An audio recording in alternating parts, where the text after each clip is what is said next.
देश में हर रोज लगभग 3 मर्डर होते हैं, जिनके तरीके कई तरह के हो सकते हैं। अब जमाना मॉडर्न हो गया है और लोग अब नए हथियारों से जान ले रहे हैं। लेकिन आज हम एक ऐसे मर्डर की बात करने वाले हैं जो हुआ था लगभग 88 साल पहले। ये ऐसी हत्या थी जिसमें इस्तेमाल हुआ हथियार आज तक नहीं मिला। भारत के इतिहास का इकलौता ऐसा कत्ल जो दुनिया में सबसे ज्यादा चर्चित हुआ। एकमात्र ऐसा कत्ल जिस पर दुनिया ने रिसर्च की और वो रिसर्च आज भी जारी है। एक ऐसी हत्या जिसने रानी विक्टोरिया के राज तक को हिला दिया था। अब ये घटना फिर एक बार चर्चा में है, लेकिन ये घटना क्या थी, आखिर वो कत्ल कैसे हुआ था? चलिए वक्त में थोड़ा पीछे चलते हैं। साल था 1933 का, तारीख थी 26 नवंबर और जगह थी कलकत्ता का हावड़ा रेलवे स्टेशन। इस स्टेशन के बाहर हमेशा की तरह उस दिन भी काफी चहल पहल थी। वहां के जाने माने जमींदार अमरेंद्र चंद पांडे स्टेशन के बाहर ही भीड़ से गुजर रहे थे। 20 साल के नौजवान अमरेंद्र अपनी ही धुन में चल रहे थे, इस बात से अनजान कुछ देर बाद उनके साथ कोई अनहोनी होने वाली है। वो भीड़ से निकल रहे थे, तभी अचानक उन्हें धक्का मारते हुए एक शख्स गुजरता है। धक्का मारने वाला ये आदमी खादी का कपड़ा पहने हुए था, लेकिन वो उसका चेहरा नहीं देख पाते हैं। वो शख्स जैसे ही आंखों से ओझल होता है, तभी युवा जमींदार को याद आता है कि उनके दाएं बाह में कुछ चुभा है। थोड़ी देर बाद दर्द भी शुरू हो जाता है, इसलिए वो देखने लगते हैं। पता चलता है कि उनकी बाह में कुछ सुई जैसा चुभाया गया है। फिर वो शोर मचाने लगते हैं, वो देखो, उसने मेरे हाथ में कुछ चुभो दिया है। दरअसल अमरेंद्र कोई मामूली शख्स नहीं थे, बल्कि अंग्रेजों के जमाने में चर्चित जमींदार परिवार के वारिस थे। इनकी रियासत थी जिसका नाम था पाकुड़। अब ये झारखंड राज्य में है, लेकिन उस समय बंगाल में हुआ करता था। सुई की चुभन को लेकर उनके रिश्तेदार आराम करने की सलाह देते हैं और डॉक्टरी जांच का भी भरोसा देते हैं। अभी इन्हीं सब जद्दोजहद में ये लोग थे। तभी अमरेंद्र के बड़े भाई बिनोयेंद्र वहां आते हैं। वो भी अमरेंद्र के घाव को देखते हैं। थोड़ी देर तक बात होती है, फिर बिनोयेंद्र ये कहते हैं कि ऐसा तो होता रहता है, इसमें कौन सी बड़ी बात है। जरा सी चोट लग गई है, इसके लिए क्या परेशान होना। जाहिर है मामूली खरोंच या फिर कोई चीज चुभ जाने पर इतना गंभीर क्या होना, ये तो आम बात है। यही सोचकर और बिनोयेंद्र की बातों को सुनकर अमरेंद्र ने भी अपने सफर को जारी रखने का फैसला लिया।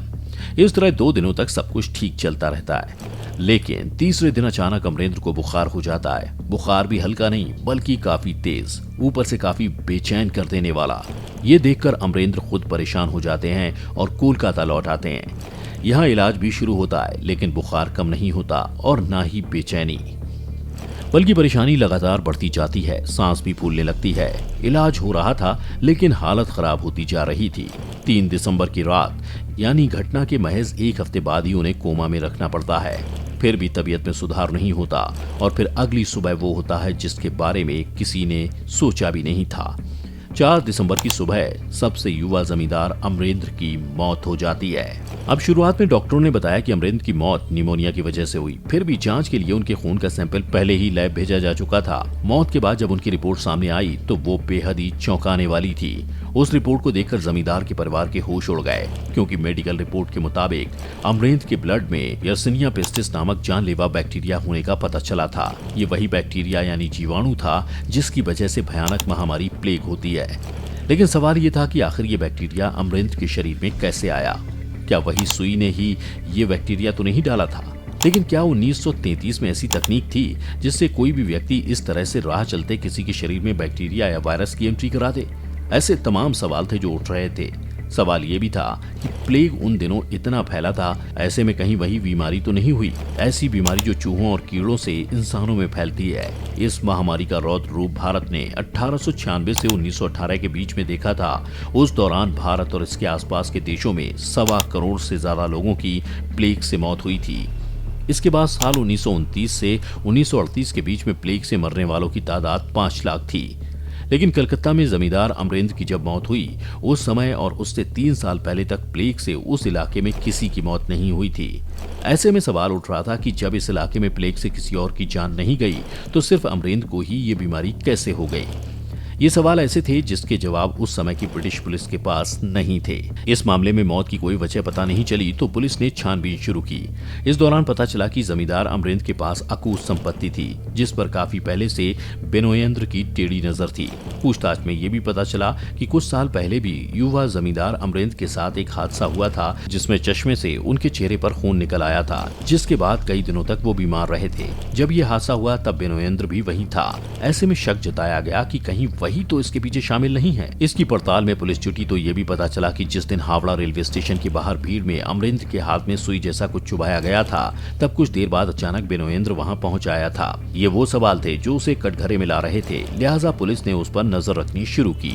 पड़ताल में ये भी पता चला कि दोनों भाइयों में काफी समय से विवाद चल रहा था। ये विवाद उस समय और बढ़ गया जब 1931 में अमरेंद्र के पिता की मौत हो गई थी। इनकी मौत के बाद से कोयला खदानों और पत्थर की खानों के लिए मशहूर पाकुड़ रियासत के लिए दोनों में विवाद शुरू हुए थे। ये सामने आया कि अमरेंद्र को गांव के लोग काफी पसंद करते थे। इसकी बड़ी वजह थी अमरेंद्र की अच्छी सोच और नैतिक सिद्धांतों की बात करना। वहीं बेनोएंद्र को शराब की लत थी। उसकी अय्याशी और दबंगई के चर्चे हर जगह होते थे, इसलिए इन वजहों से भी बेनोएंद्र पर शक की सुई बढ़ी। बीबीसी की एक रिपोर्ट में अदालती दस्तावेजों के आधार पर दावा किया गया है कि अमरेंद्र को मारने की साजिश 1932 में ही रच दी गई थी, यानी करीब 1 साल पहले ही। उस दिन बेनोएंद्र के करीबी मित्र डॉक्टर तारानाथ भट्टाचार्य ने मेडिकल लैब से प्लेग के बैक्टीरिया को सुई में लाने की कोशिश की थी, लेकिन उनकी ये कोशिश नाकाम साबित हुई थी। लेकिन इन्होंने प्रयास जारी रखा था। इसके अलावा भी कई बार अलग अलग तरह से अमरेंद्र को मारने की कोशिश की थी, लेकिन पूछताछ के आधार पर अब ये पता चल गया था कि बैक्टीरिया के जरिए ही अमरेंद्र को मारा गया। लेकिन किस सिरिंज से बैक्टीरिया को शरीर में प्रवेश कराया गया था, उस बारे में आज तक कोई जानकारी नहीं मिल पाई और न ही वो सिरिंज बरामद हो पाई। अदालती दस्तावेजों के मुताबिक डॉक्टर तारानाथ भट्टाचार्य 12 जुलाई 1933 को बेनोएंद्र के साथ कोलकाता आए थे। इस बात के पुख्ता प्रमाण मिलने के बाद ब्रिटिश पुलिस ने हत्या के 3 महीने बाद यानी फरवरी 1934 में बेनोएंद्र और डॉक्टर तारानाथ को गिरफ्तार किया था। पुलिस जांच अधिकारियों ने बेनोएंद्र की यात्राओं से जुड़े दस्तावेजों, बॉम्बे के होटलों के बिल, होटल के रजिस्टर में दर्ज उनकी लिखावट वाले कागजात, लैब को भेजे गए मैसेज और चूहे खरीदने वाली दुकानों की रसीदें भी मिली थीं, जिनके जरिए पुलिस ने सबूत जुटाए थे। इस केस में 9 महीने तक सुनवाई चली थी, जिसमें कोर्ट ने कहा था कि सबूतों से साफ होता है कि अभियुक्तों ने बॉम्बे स्थित अस्पताल से प्लेग बैक्टीरिया को चुराया था। इसके बाद उसे कोलकाता तक जिंदा लाया गया था। इस सुनवाई में बेनोएंद्र और डॉक्टर तारानाथ भट्टाचार्य के खिलाफ पता चला कि दोनों ने अमरेंद्र की हत्या कराने के लिए पैसे भी दिए थे। इसके लिए एक और व्यक्ति की भी मदद ली गई थी। इस केस में दोनों को मृत्यु दंड की सजा दी गई थी। हालांकि कलकत्ता हाईकोर्ट ने साल 1936 में इस मामले में दायर की गई अपील पर सुनवाई करते हुए सजा को कम करते हुए मृत्यु दंड को उम्र कैद में बदल दिया था। वहीं 2 अन्य डॉक्टरों को सबूतों के अभाव में बरी कर दिया गया था। इस मामले में सुनवाई करने वाले जज ने फैसला सुनाते हुए टिप्पणी की थी कि क्राइम हिस्ट्री का ये सबसे अलग एक खास केस है। ब्रिटिश राज में हुई इस अनोखी हत्या की चर्चा उस वक्त के दुनिया की मीडिया में तो हुई थी, लेकिन आज भी उस पर रिसर्च और चर्चा होती है। इसे कुछ मीडिया ने तो आधुनिक दुनिया में व्यक्तिगत बायो टेररिज्म की शुरुआत मानी थी।